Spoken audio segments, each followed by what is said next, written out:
This Dharma, incomparably profound and minutely subtle, is rarely encountered, even in hundreds of thousands of millions of ages. Now we see it, hear it, hold and maintain it.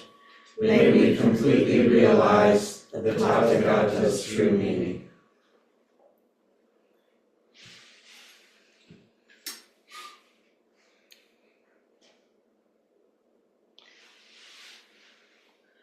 So we're going to try to talk a little bit more about this Heart Sutra today. Last week, we'll do a short review of what we talked about last week, and then we're going to go on to the first part of the sutra that we chant. We'll spend most of our time trying to wrap our heads around the 5 aggregates. Not a simple process, though. Here, the first part of the sutra is a part that we do not chant. It's called the unique prologue. I have no idea why it's called the unique profile, but it is. And this is how it goes.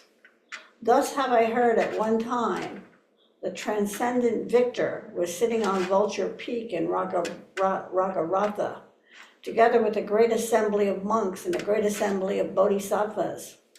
At that time, the transcendent victor was absorbed in samadhi on the enumerations of phenomena called perception of the profound.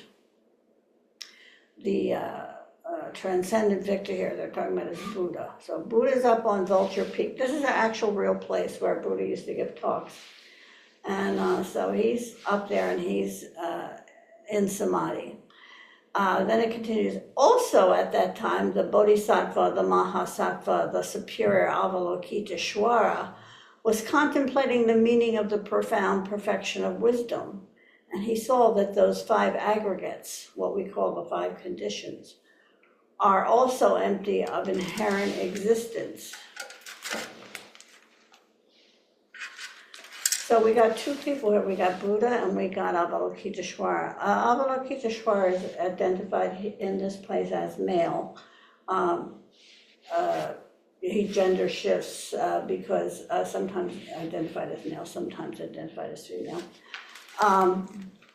Then this part continues into the part, into sort of the part that where we begin our chant. It goes on to say, then, by the power of Buddha, the venerable Shariputra said to the Bodhisattva, the Mahasattva, the superior Avalokiteshvara, how should a son of good lineage train who wishes to practice the profound perfection of wisdom? So that is basically the setup of the sutra. The Buddha and Avalokiteshvara are in deep samadhi, and they're realizing all sorts of fantastic, profound wisdom stuff. And Shariputra asked a question. So, okay, if all this stuff that you're realizing is true, how should we deal with it?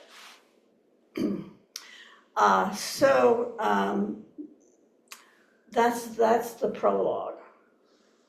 One issue I forgot to mention last week, we talked about the title of the sutra and we talked about this prologue. And the first sentence is, thus I have heard. This is how many sutras are begun, thus I have heard. We talked about thus, that there might be various meanings for thus and various meanings. There's absolutely controversy about every single word of this sutra. There's a controversy about heard. But what I forgot to mention is that there's also controversy about this I, thus I have heard. So who is this I? Who is it that's hearing? And there are lots of opinions about this. Some people claim that all the Mahayana sutras are heard and recorded by Manjushri. This makes sense because Manjushri is the bodhisattva of wisdom. So what you're getting in the sutras is wisdom, And so it makes sense that it might be Manjushri who hears and passes these on. Many people say that it's Ananda. You know, Ananda is reputed to have a perfect memory, and he heard and remembered every talk and utterance that Buddha ever gave, and that he passed it on.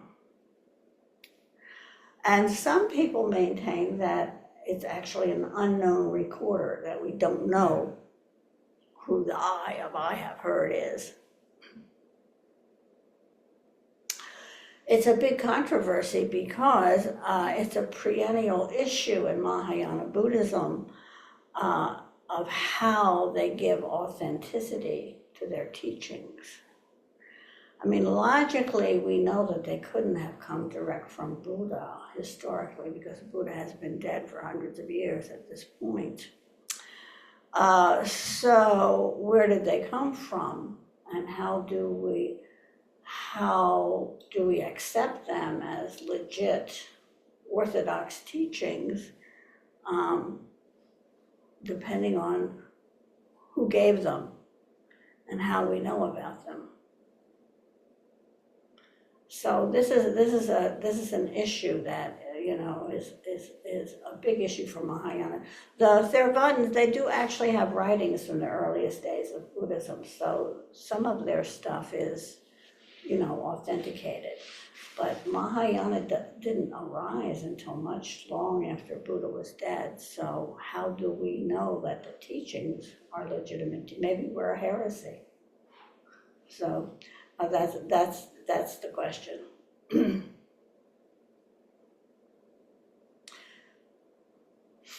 Mostly, this issue is resolved in Mahayana by hocus pocus.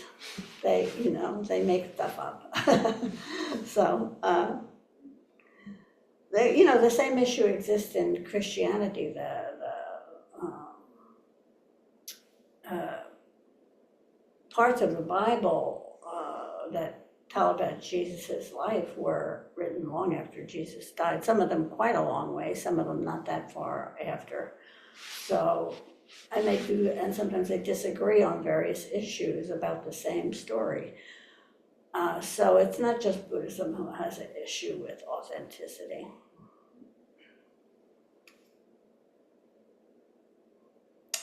So one of the purposes then of the unique prologue is it tells us when this took place, where it took place, who was there, why they're telling us this teaching, because that makes it seem more authoritative and more accurate. The fact also that we're told that these teachers are in deep, profound meditation, that the teaching we're getting here is wisdom, not ordinary everyday comments. There are recordings in writing of ordinary everyday Buddhist business, rule making and stuff like that, and accounts of the Sangha. But these are not that. These are actually spiritual teachings. So in the Heart Sutra, not just this one, but the whole long accounts of the Heart Sutra teachings, wisdom is always referring to teachings around emptiness. So that is what they're meaning by wisdom.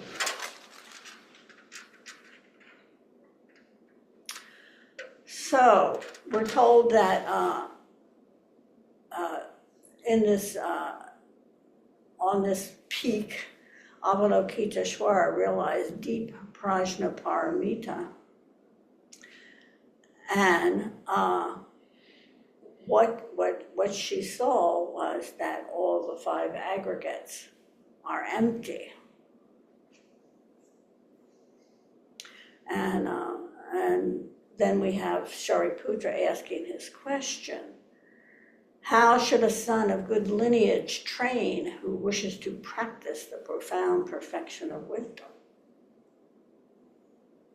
I mean, basically what he's asking here is, okay, we got this deepest wisdom, now what should we do with it? How can we practice it and live it?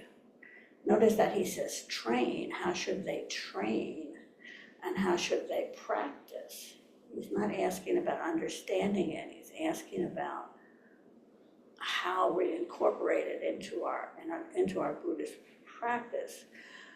We talked a little last week about how Shariputra is like a sort of double person. Sometimes he's painted as Buddha's top student, and sometimes he's a sort of a foolish guy who doesn't quite get it. If he's considered one of Buddha's best students, and yet he's always portrayed as not quite getting it. I'm not sure what that says about the rest of us. But anyway, so often in the sutras here, he says a son of good lineage. And often people in sutras are said to be of good lineage. Here they're talking about spiritual lineage, not biological family lineage. Though we do have quite a bit of information about who is reputed to be the historical person of Shariputra. And he came from a very a Buddhist family. His parents were both Buddhist. His mother is said to be very, very beautiful and intelligent and so on and so forth. So he has, he does have a family lineage to be proud of. But basically good lineage here means you're Mahayana. You're not one of those punky Theravadas who doesn't quite get it. So that's the good lineage. Buddhism actually does not care about family lineage. From the very beginning, it has taken people from all walks of life. We have accounts of very early Buddhists showing prostitutes, lepers, all sorts of people being converted. So the lineage we're talking about is spiritual.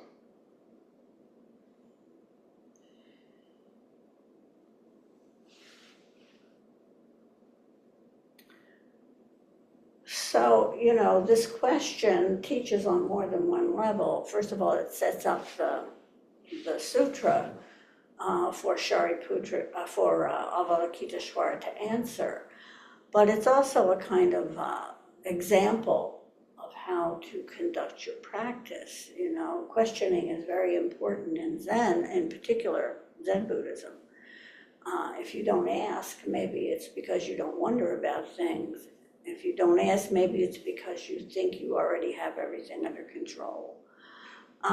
If you don't ask, maybe you're hiding what you think is your ignorance, your weakness.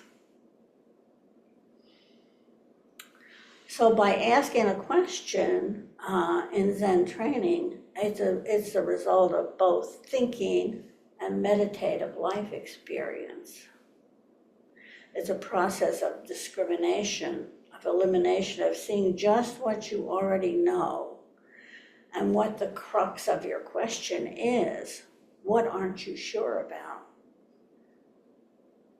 Can you put aside your pride and your self-protection, and can you ask an honest question? This is what Shariputra has done here. So the question takes us to the beginning of where our version starts. And our version, of course, says Avalokiteshvara Bodhisattva doing deep prajnaparamita, clearly saw emptiness of all the 5 conditions. We are calling it conditions, not aggregates. The unique prologue says they should correctly view those 5 aggregates as empty of inherent existence. You have to kind of realize that the version that we chant is translated from Japanese because we're Japanese lineage, and probably arrived in Japan from China. where it was translated into Chinese from God knows what. It could have been Tibetan, it could have been Pali, I don't really know. And so this, this heart sutra that we chant has probably gone through a million different permutations by the time we get it and chant it. And occasionally, things are still changed by modern teachers. Not the Heart Sutra, but the Sutra of Relative and Absolute. In my lifetime, we used to say there is no northern or southern patriarch, no northern or southern patriarch. That was the line. And then, a bunch of Zen feminists came along and said, patriarch, we don't want patriarch. So they changed it to ancestor. So, things are still a little bit in flux, though by this point, the sutras that we chant are pretty much set. So the brief answer to Shariputra's question is, how do you practice? Well, you see the emptiness of the 5 conditions. And the long answer is the whole rest of the sutra, where Avalokiteshvara explains the ins and outs of what it means to see this emptiness.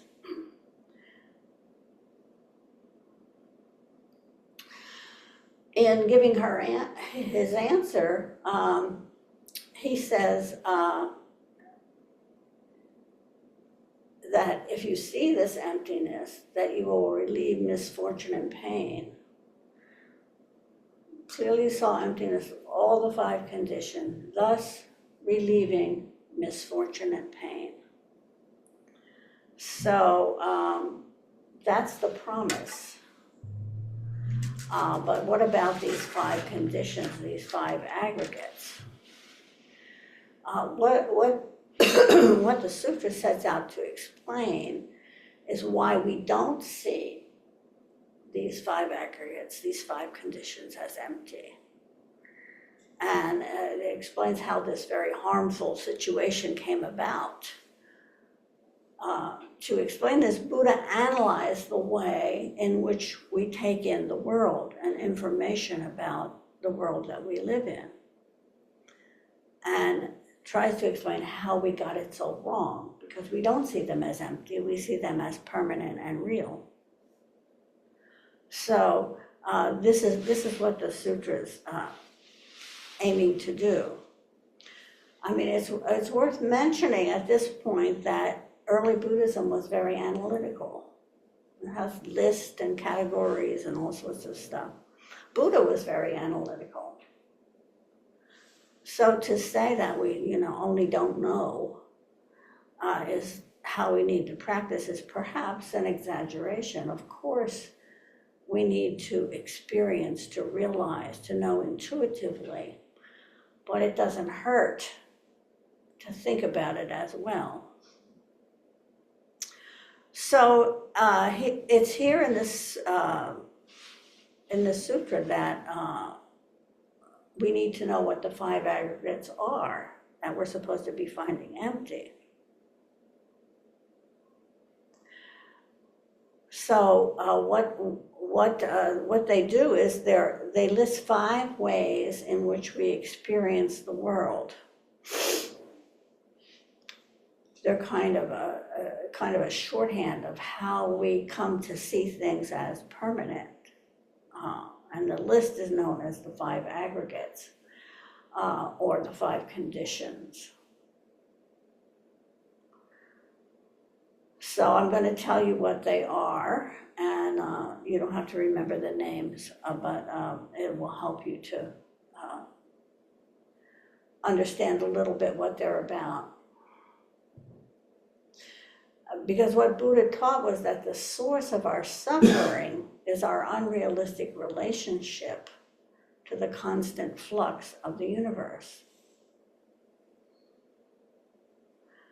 So he thought that this relationship that's not correct has caused our suffering, because rather than acknowledge basic reality, we tend to ignore it and cling to everything as though it were permanent. So the aggregates will seem kind of complicated to you probably. They seem that way to me. And one way to simplify how you will think about this is to simply see them as the five senses, or as Buddhism will have it, the six senses. Buddhism adds mind to the five senses and gets six senses. So you can only think of them as sensory information if you realize that what we get from the raw data of the senses is never unmediated. It's always perceived and interpreted by mental and emotional filters. There is no, raw data that's correct, because your raw data will be different from my raw data, even if we're looking at the same thing.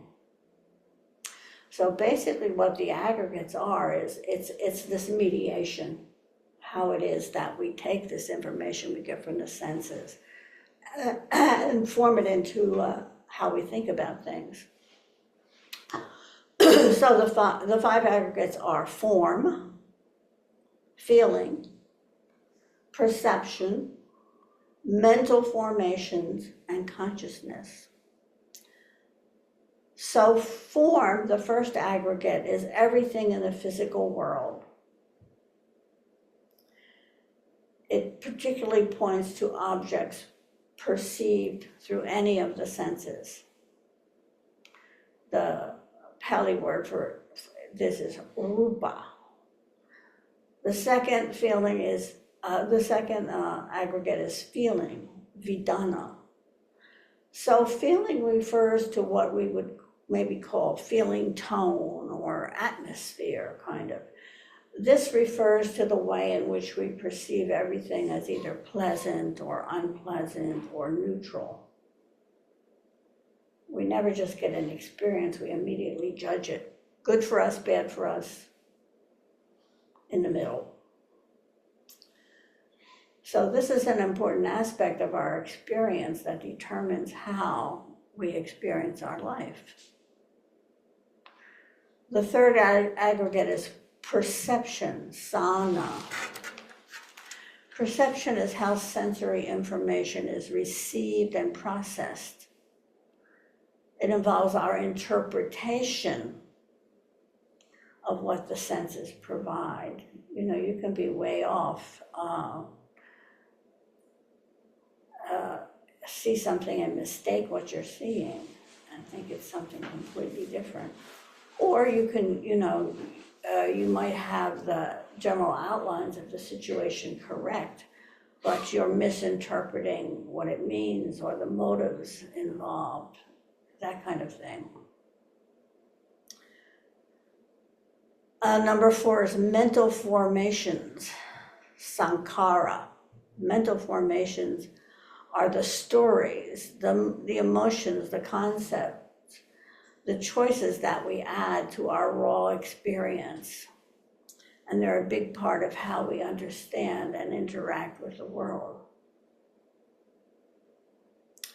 It's always a choice. These mental formations are a choice. And these choices often determine our emotional states. And because mental formations that we make lead to actions, they're an important part of our moral and ethical life. So mental formations are an important aggregate. Finally, there's consciousness, vijnana. Consciousness is the quality of being aware of sensory experiences as they happen. I mean, if you're knocked out cold, you don't have consciousness, so whatever's happening around you, you're not receiving it. You're not aware.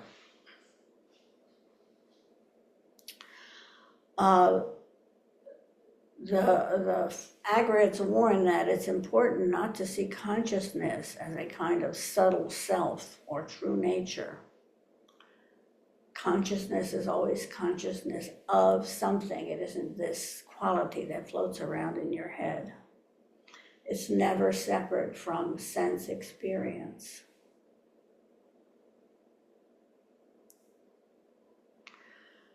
So those are the aggregates. As I say, they're complicated. To my mind, they seem to run into each other, and there's often not a real clear distinction between all of them, or if there is, I don't understand it. But it gives you some idea of what they're talking about when they talk about the 5 aggregates. Basically,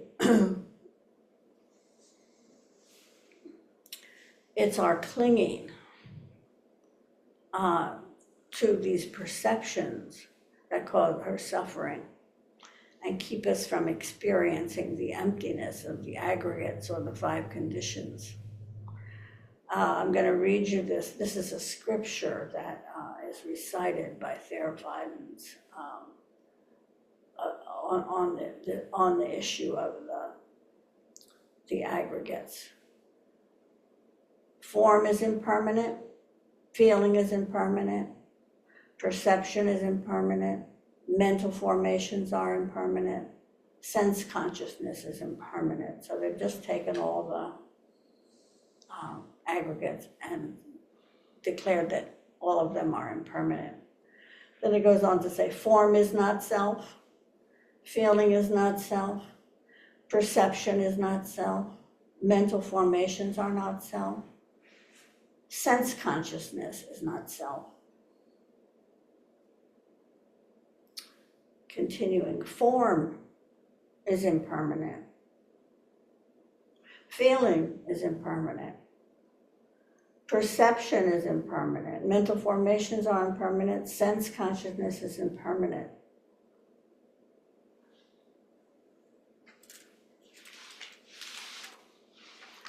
All conditions are transient.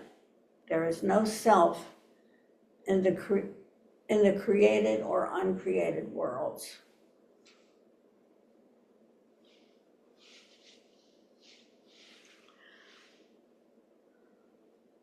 So, what it's trying to point out to us is that these experiences that seem so concrete and real to us that we receive through our senses is that they're empty. Why are they empty? We have gone over this a million times in various talks. That's just the word that Buddhism uses. It uses the word empty. What are they empty of? Permanence. They are empty of permanence. It does not mean they don't exist. When you hear a bird sing, you actually heard it. There are notes and, something is happening out there. But it's impermanent because it's going to change. So this emptiness that all the 5 conditions have is because of flux, of change. They're empty of permanence, not non-existent.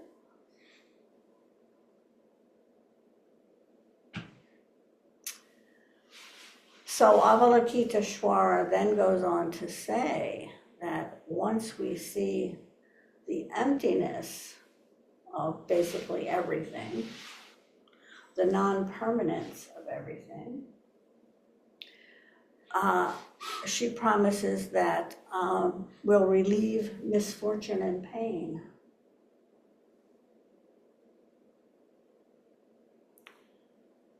So this is an important promise, and we need to take a look at what exactly he means when he says he will relieve misfortune and pain. I mean, this is exactly what we want to hear, right? I came to the Zen Center and now I'm not going to have any more misfortune and pain. I can tell you I've been here for many years and I still have misfortune and pain. So what can it mean if that is true? You know, some teachers make a distinction between pain and suffering. And they would classify pain as the inevitable mishaps of life, old age, sickness, death, loss, etc. And will admit that this is not the kind of thing we're going to get rid of, because, you know, the Sutra says no old age and death, and no end to old age and death.